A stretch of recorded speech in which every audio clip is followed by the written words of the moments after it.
Hey, y'all know how I feel about the new Broncos signings. Now it's time to see what my boy Brandon Perna, aka That's Good Sports, feels about the Broncos signings. He's also a fellow Bronco fan. You know, I'm actually kind of curious to see like how he feels about the new signings. Y'all know how I got.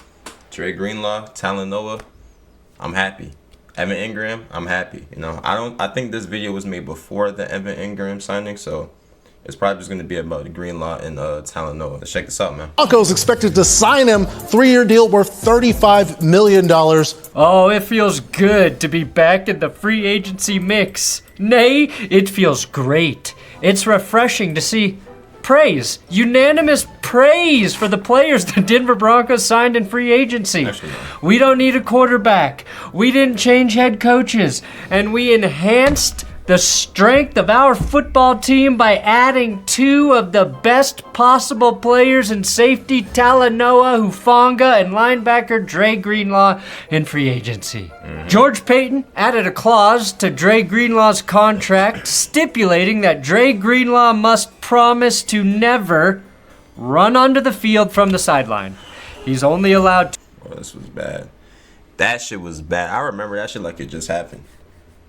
I was like, okay, 49ers, let's see what y'all got. 49ers defense.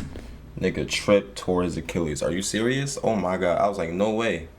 There's no way. There's no way. He was so hyped.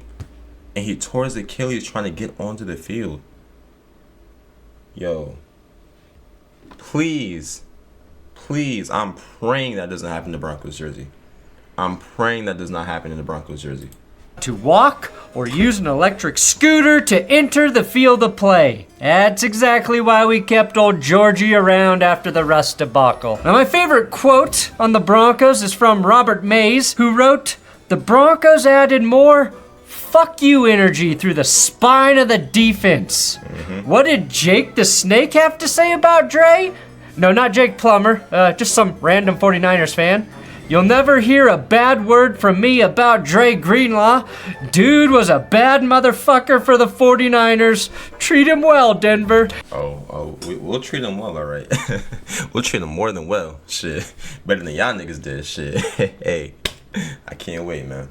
That's the best indication of a good signing, right? When the fans of the departing player tell you to treat them well. Today, I, Brandon Perna, God's unsignable free agent, will break down the Broncos' key signings and departures in free agency, touch on whom they might sign next. And are the Broncos entering contender territory?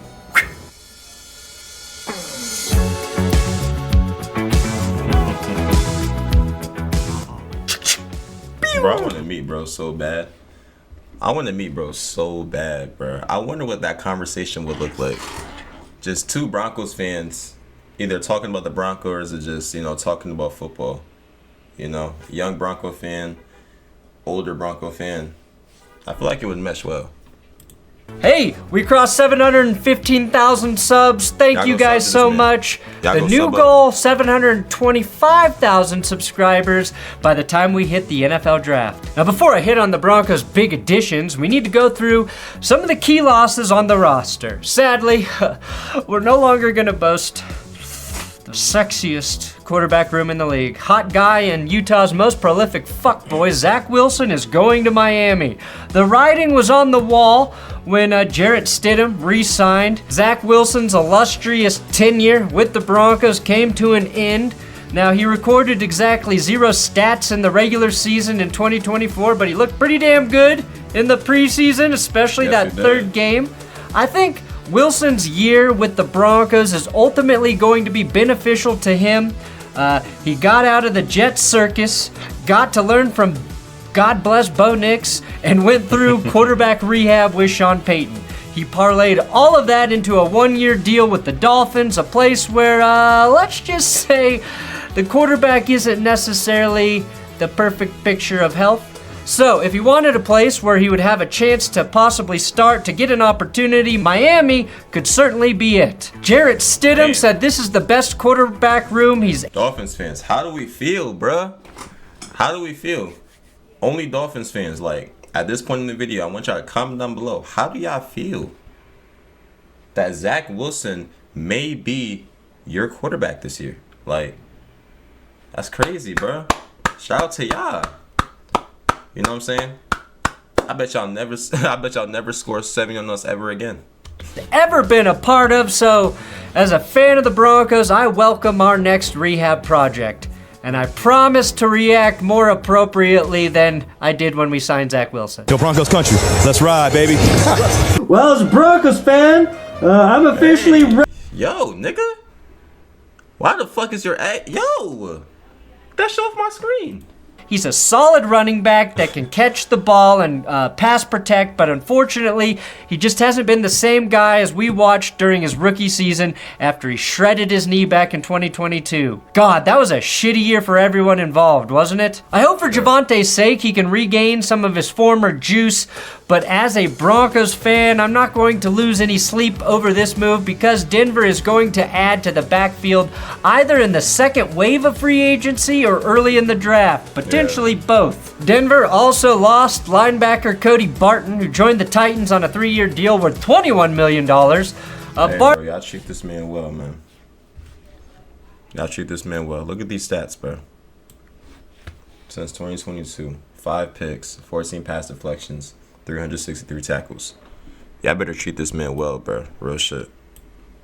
Barton was a godsend last year after Alex Singleton went down with his torn ACL, playing in all 17 games, picking off 2 passes, and combining for 106 tackles. He also won AFC Defensive Player of the Week in that Thursday night win over the Saints, and it never busted they ass. Oh, God. Man, take me back to those times, bro. Feel me? Hey, bro, top Broncos moments video coming out soon. Never felt like there was a drop-off after he became the starter in week 4. So, good for Cody. The Titans got a nice piece on their defense. And then, punter Riley Dixon left for Tampa Bay.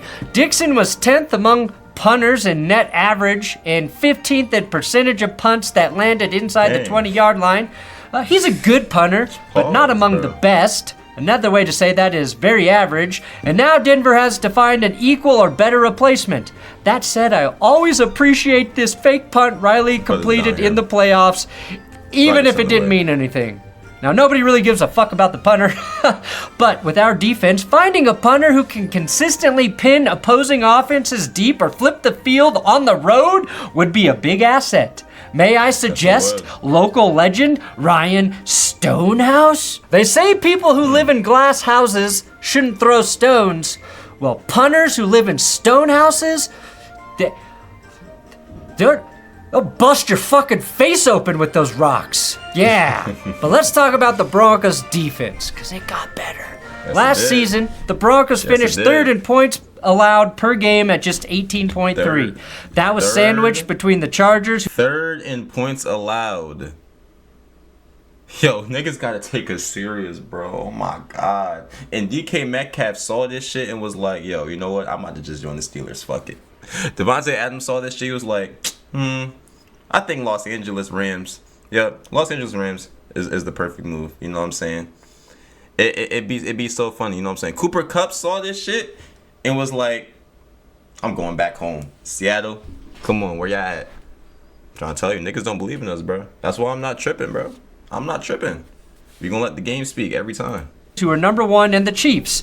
Denver was 3rd in rushing yards allowed per game, which was best in the AFC West. 7th in total yards allowed per game. They led the league in 7th in total yards. Oh my God. Come on. Denver was 3rd in rushing yards allowed per game, which was best in the AFC West. 7th in total yards allowed per game. They led the league in sacks with 63. The defense overall destroyed bad teams, kept the Broncos in games against good teams, but did have some issues against some of the best offenses.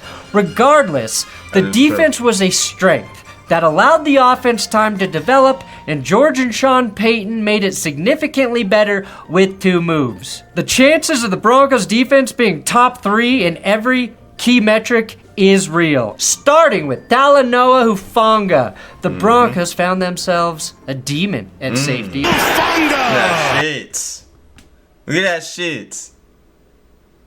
Now look, granted, it's happening to the Broncos. But hey, look, we're not gonna talk about these times, bro. Feel me? This is in the past. My nigga Talanoa, oh my god. Yo, imagine that shit in a Broncos jersey. Like, imagine that shit, bro. Oh my god. Imagine DK Metcalf trying to go for a slant, right? Talanoa sees that shit, breaks down, and just boof this nigga. Like, he just boof him straight shoulder. Fuck this nigga's talking. Oh my god, I can't wait. I can't wait, yo. Oh my god, dude. Y'all receivers is not safe this year. Y'all running backs is not safe this year. And most importantly, your quarterback is not safe this year. Signing the former 49er to a 3-year deal worth $45 million. Now, Hufanga has missed 17 games over the last 2 seasons due to injury, but in his last fully healthy season, back in 2022, he picked off 4 passes, had 2 sacks, and was named a first-team All-Pro. In 2023, he played in 10 games and had 3 interceptions, 52 tackles before tearing his ACL. I think Hufanga gives the Broncos defense an edge and sense of aggressiveness that they didn't really have. The Denver D had a lot going for them last year, but I'm not sure they had a true thumper at the second level. Hufanga is a thumper. Hufanga plays a lot. I say the closest was probably like Nick Benito and Jonathan Cooper. Those were like the those were the defenders that was like the closest to like that next gear. Now we have someone who already plays at that gear. 2 actually. It's about to get bad for niggas, bro. It's about to get bad for niggas. I like his mentor, Troy Polamalu, in that he's aggressive, instinctual, and has a really good knack for being around the ball. Plus, he has the hair. Don't forget the luscious, beautiful, flowing locks of hair. If it weren't for the injury history, he would have made a shit ton more money this offseason. A 3-year, $45 million deal with 20 guaranteed is a steal if he stays on the field. Safety Javon Holland got a 3-year deal with the Giants, but has $10 million more guaranteed. Trayvon Moreg was handed a $51 million deal over 3 years, and Cam Bynum got 4 years at $60 million for the Colts. It's a very good deal for the Broncos. If Denver bet right, and he stays on the field, they just got a legitimate all-pro safety on the open market. And we saw the lack of safety depth hurt the Broncos when they played the top-tier AFC teams like the Ravens and the Bills. But this knocks PJ Locke into a more of a rotational role, while Hufanga and Brandon Jones become the 2 starting safeties. I like PJ, but he could get exposed in coverage at times. Exactly. And this is going to end up being a massive upgrade on the back end. The exact same thing you guys are going to be saying about me one day when I finally can afford my... Alright, god damn it, nigga. Fuck. Damn. Nigga love showing ass. But anyways, yeah, bro. I kind of agree with the same shit you was talking about with PJ Locke. PJ Locke is not bad, you know, but it's just against good teams with good receivers, he can get exposed in certain coverages, you feel me? So having him at that rotational role, having them like next up, like second string, it's perfect. It's literally perfect. Get exposed in coverage at times, and this is going to end up being a massive upgrade. Sponsored by my friends over at Underdog. Use my code That's Good if you're gonna sign up and play daily fantasy, or if you ask Chiefs. Started all the way back on Sunday when they re-signed defensive tackle DJ Jones, backup quarterback Stids, and long snapper Mitchell Fraboni, and backup offensive lineman Matt Pert. For Stidham, I like the continuity at backup QB because Peyton's system is tough to grasp, and this will be year 3 for Stids in Denver. With Fraboni, I've never once even thought about him during a game, and that's exactly what you're looking for out of a long snapper. And with Pert, the more competent offensive lineman you can stack on your roster, the better. DJ Jones re-signed on a 3-year deal worth $39 million. Oh, I suck. I should have scooped and scored it. I'm terrible. Jones was rock solid in the interior for the Broncos last year, forcing 3 fumbles with 5 tackles for a loss while splitting time with Malcolm Roach and John Franklin Myers. They put me at DN, I'll play DN. Linebacker, I'll go to linebacker. I love for you to put me at safety, coach. The Eagles taught us in the Super Bowl that you could never have too many good defensive linemen, especially when you want to embarrass the Chiefs. And the Broncos are holding true to that by returning Jones. He also gets to team up with two fellow former 49ers in Hufanga and linebacker Dre Greenlaw. Dre Greenlaw's full name is Keandre Jaquan Dre Greenlaw. Simply put, Dre Greenlaw is a dog. Alright, so if I call this nigga Jaquan, is that parasocial? Like, is that parasocial, bro? I'm gonna just say Dre. I'm gonna just call this nigga Dre. Unfortunately, he was so geeked up in Super Bowl 58 that he tore his Achilles running onto the field, which in hindsight might have been the difference in a game that went deep into overtime. If you remember, Dre was locking down Travis Kelce, who had just one catch for 1 yard in the Super Bowl through the first half. After Greenlaw tore his Achilles, Kelce hauled in 8 receptions for 92 yards. Imagine how little Kelce will do against Greenlaw in a Broncos uniform. Ooh, I fuck with those pictures. Hold on. Yards. Imagine. Like, bro, like Broncos fans, this is who we have on our team. Like, look at this shit, bro. Like, really look at this shit, bro. Nigga, we're going to be a problem. I'm trying to tell niggas, we're going to be a issue. We're going to be an issue. Oh my God. How little like, Kelce will do against Greenlaw in a Broncos uniform now that Kelce's officially washed. That Achilles injury almost completely erased his 2024 season, but he did make a couple of appearances very late in the regular season, combining for 9 tackles in extremely limited time, which Greg Rosenthal got a little excited about. I love this move. Greenlaw, first of all, he put only 3 quarters on film last year. They were 3 of the most electric quarters I've seen from a linebacker in a long time. That might be hyperbolic, but I like it. Ultimately, we're talking about a really good linebacker who probably got overshadowed in the national spotlight because he was playing next to the best linebacker in the game, a guy by the name of Fred Warner, who I'm sure will be a Bronco soon. He's a physical dude, and every time he wants to tackle you, he's trying to hurt you. The health and durability is a concern because Greenlaw also missed some time in 2021 stemming from a groin surgery. So why would the Broncos take a chance on 2 49ers players who both have some serious injury concerns? Well, the 2 reasons. 1, they're that damn good when they're on the field. They bring a level of physicality the Broncos defense was missing behind the defensive line. They needed some enforcers, and they got 2 dogs. Dre Greenlaw. 2 dogs. That's what I'm saying, bro. Like I said, you're gonna have your players that pay attention to detail and do what they're coached, right? You're gonna have players that do what they're coached, but like in a certain gear, right? Like they say like a little bit, or like a little bit into the next gear, and then you have the dogs who don't give a fuck and just kill anything in their sight, bro. Those are the niggas we have on our team. You feel me? We have all 3 tiers, and all 3 are beneficial when it comes to this season, man.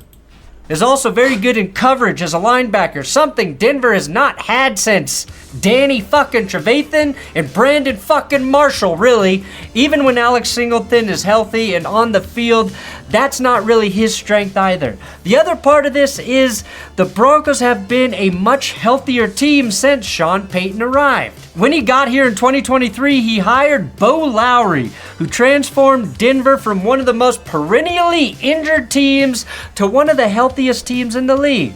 That's not an accident. Now, bad injury luck can happen to any team at any time, but having a smart person in charge of health and performance who integrates optimal strength training and health recovery can keep players on the field. It can mitigate injuries on the field, and it can ensure players recover in the best possible manner. There's no guaranteeing Dre or Hufanga stays healthy, but they have one of the best chances to do so in Denver. The only other redhead to be this good in the state of Colorado? Probably Shaun White every winter X Games in Aspen. That's right, Bo Lowry is the Sean White of player health. If both of those guys remain healthy, we're talking about the third best scoring defense in the NFL a year ago getting a huge upgrade. Not to mention the kind of teammates that do not hesitate to defend their own. They are enforcers. I expect the Broncos to make a couple more moves in the second wave of free agency. Hopefully they sign Evan Ingram or trade for Dallas Goedert to give them a true pass-catching tight end. In terms... Hey. Shout out Evan Ingram, bro. A nigga believed in us, bro. Shit. Of running backs and guys available, you've got Cam Akers, Rico Dowdle, J.K. Dobbins, hell, even Raheem Mostert could be a running back option. Mostert might be the oldest running back by a lot, but he still might be the fastest available. Cam Akers flashed a couple times last season with the Vikings, and he's only 25. None of those guys are the answer, but they would be a solid addition until we know what the Broncos can do in the draft. Until then, let's just be happy we have the best defense, not just in the NFL, but maybe ever. Yeah. Ever! Yeah. Thanks for watching That's Good Sports. Facts. Please, again, you gotta subscribe. So we pretty much feel the same. We pretty much feel the same exact way. It's fire, bro. That's fire, man. He just really broke it down, bro. I really needed this video, man. It really puts into perspective how good we actually are. You know, I already know we tough, but like him breaking it down makes us feel like, it makes me feel like we're even tougher. Like, nigga, no one can tell me otherwise that we the best in this shit, bro. I'm dead ass. No one can tell me that we not the best in this shit, bro. You feel me? Hey, man, that was a good video. Y'all niggas take care, bro. See y'all niggas later.